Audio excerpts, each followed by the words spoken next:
आज अमनदीप अस्पताल पठानकोट में विश्व स्ट्रोक दिवस पर एक महत्वपूर्ण प्रेस वार्ता का आयोजन किया गया। स्ट्रोक के संकेतों को पहचानने और तुरंत डॉक्टरी सहायता से मरीज की जान बचाई जा सकती है। अमनदीप अस्पताल के पास स्ट्रोक उपचार प्रदान करने के लिए नवीन उपचार और विशेषज्ञ हैं। डॉक्टर उदय सिंह रसवान अमनदीप अस्पताल पठानकोट में न्यूरो सर्जन विभाग के विशेषज्ञ हैं। अमनदीप ग्रुप ऑफ हॉस्पिटल में स्ट्रोक के मरीजों के लिए अच्छा उपचार है, जिसमें न्यूरोलॉजिस्ट, न्यूरोसर्जन और महत्वपूर्ण देखभाल विशेषज्ञ की टीम है, जो स्ट्रोक देखभाल सुनिश्चित करने के लिए उन्नत जांच उपकरणों का प्रयोग करती है।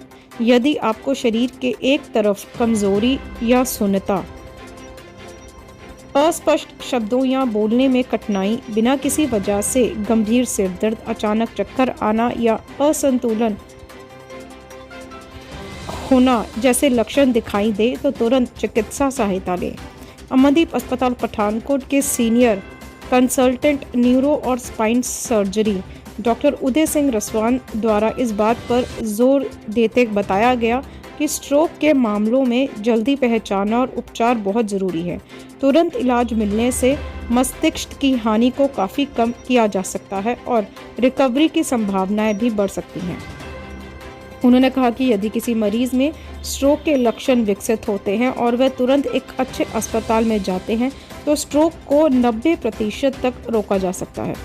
अच्छा अस्पताल वह है जिसमें इस house CT scan, MRI, neurologist, neurosurgeon और स्ट्रोक के रोगियों के लिए अन्य सुविधाएं होती हैं।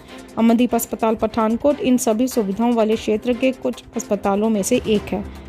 इस विश्व स्ट्रोक दिवस पर अमनदीप अस्पताल लोगों से स्ट्रोक के लक्षणों और तुरंत डॉक्टरी सहायता लेने के महत्व को समझाने का निवेदन करता है।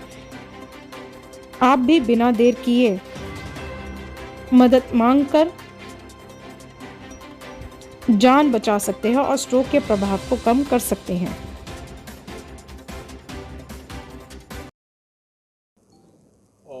वर्ल्ड स्ट्रोक एक खून की नाड़ी जो ब्लॉकेड हो जाता है, उसके कारण जो दिमाग में और दिमाग के कारण पूरे शरीर पे जो असर पड़ता है उसे स्ट्रोक बोला जाता है।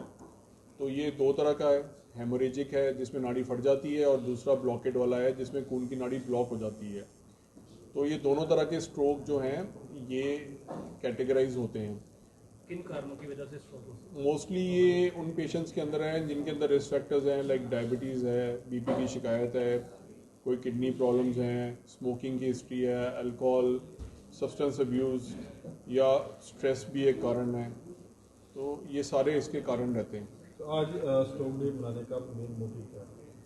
स्ट्रोक डे मनाने का मेन मकसद है कि अवेयरनेस क्रिएट करना, दूसरा लोगों को ये जागरूक कराना कि आजकल इसका मैनेजमेंट है और उसमें सबसे इम्पोर्टेंट है जो घर पे बैठ के जो सिम्टम आता है, जो प्रॉब्लम आती है, उसको घर पे ना सॉल्व किया जाए, सीधे डायरेक्टली हॉस्पिटल पहुंचना चाहिए।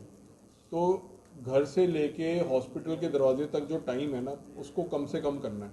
स्ट्रोक आने के सर सिम्टम क्या माने जाते हैं? स्ट्रोक के सिम्टम है जैसे मुंह का टेढ़ापन होना, कोई ज़ुबान लड़खड़ाना, हाथ पैरों का सुनपना या हाथ पाँव की कोई कमज़ोरी आना, और ये एकदम से आना, ये स्ट्रोक के सिम्टम है। और जैसे कि नज़र कमज़ोर हो जाना, तो ये सब स्ट्रोक के सिम्टम में आते हैं। प्रिकॉशंस के तौर पे घर पे क्या ट्रीटमेंट लिया जा सकता है? पॉसिबिलिटी घर पे आप ज़्यादा से ज़्यादा जो आपके नियर एंड डियर वन है उनको बस सीधे बोलिए कि मेरे को प्रॉब्लम हो रही है, मुझे हॉस्पिटल लेके जाओ, ठीक है। इसका घर पे कोई ट्रीटमेंट नहीं करना है। घर पे टाइम वेस्ट करने से जो रिज़ल्ट है वो ख़राब मिलेगा आपको। जल्दी इसमें टाइम की वैल्यू है। पहले 3-4 घंटे के अंदर हॉस्पिटल पहुंचने से जो इसका ट्रीटमेंट मिल सकता है, वो घर पे टाइम वेस्ट करने से नुकसान होगा। स्ट्रोक आना और पैरालाइज अटैक जो आता है, आम लोगों की काफ़ी ज़्यादा धारणा है कि अगर पैरालाइज अटैक हो तो घर पे जैसे अफीम जैसी जो ड्रग्स है उसको आप लेते हैं तो उससे काफ़ी ज़्यादा बेनिफिट मिल सकता है। अब अफीम माना गया है कि वैसोडायलेटर है, ठीक है ना, उससे कि भाई खून की नाड़ी खुल जाती है। पर अगर घर पे किसी को दिमाग में ब्लीडिंग हुई है और वो अफीम लेगा तो उसको और ब्लीडिंग हो जाएगी। तो ये पहले तो CT स्कैन करानी चाहिए।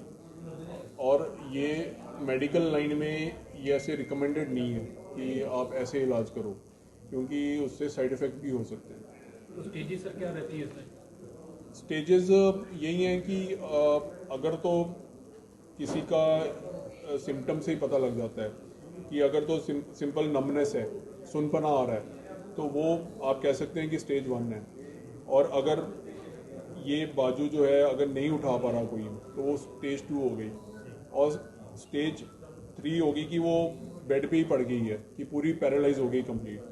तो पावर के हिसाब से कितनी बाजू में पावर रह गई या टांग में पावर रह गई, उस हिसाब से इसकी स्टेजिंग होती है। रिकवरी चांसेस कितने रहते हैं? रिकवरी चांसेस डिपेंड करता है पेशेंट टू पेशेंट, और ब्रेन में कहाँ पे डैमेज हुआ है उस हिसाब से डिपेंड करेगा। पर इसमें आजकल जितना भी हम ट्रीटमेंट कर रहे हैं उसमें जान जाने का खतरा बहुत कम हो गया है। 100 आउट ऑफ 100 कोई 3-4% पेशेंट्स ही मोर्टेलिटी या डेथ रेट है इसका। बाकी सर्वाइवल रेट बहुत अच्छा है। अब आगे मैटर करता है कि किसको कितना कमज़ोरी रहेगी, कितना पैरालाइज रह गया, that depend patient to patient. पहले सर देखने में आता है कि एज लोगों को ही स्ट्रोक या अटैक जैसी प्रॉब्लम आती थी, अभी यंग जनरेशन भी इसमें इन्वॉल्व हो रही है, उसका क्या कारण मानते हैं आप? उसका सबसे इम्पोर्टेंट कारण है कि rising stress related to work, lifestyle changes, कि लैक ऑफ एक्सरसाइज, या कह लो कि ज़्यादा फास्ट फूड। तो वो अगर ब्लड टेस्ट आप करा रहे हो अपने रेगुलर और उसमें सब ठीक आ रहा है तो that is okay. And rising rate of diabetes भी एक कारण है उसके अंदर, और सब्सटेंस अब्यूज़ भी एक कारण है। तो ये जितनी भी चीज़ें जो पहले से ही चली आ रही हैं कि ये अवॉइड करनी चाहिए, वो आज भी उतनी ही ट्रू है। लास्ट में मैसेज आप लोगों को देना चाहें? मेरी तरफ से यही मैसेज है कि किसी को भी ऐसी जो हमने प्रॉब्लम्स बताई हैं कुछ होता है तो हॉस्पिटल जल्दी पहुंचना है, सीटी स्कैन जल्दी करवाना है और राइट ट्रीटमेंट के लिए अप्रोच करिए। Education embraces not only facts but also values. It inculcates such good practices which may reveal our qualities and perfections in every sphere of life. We, as a part of A&M Institute, empower knowledge with practical approach. Students can accumulate knowledge and information from wide range of books, journals available in the library. We also nurture the skills of our future managers by the use of well-equipped and furnished laboratories. A&M Group of Institutes endeavors to impart such value-based education to our students. We welcome you all to A&M Group of Institutes, Pathankot.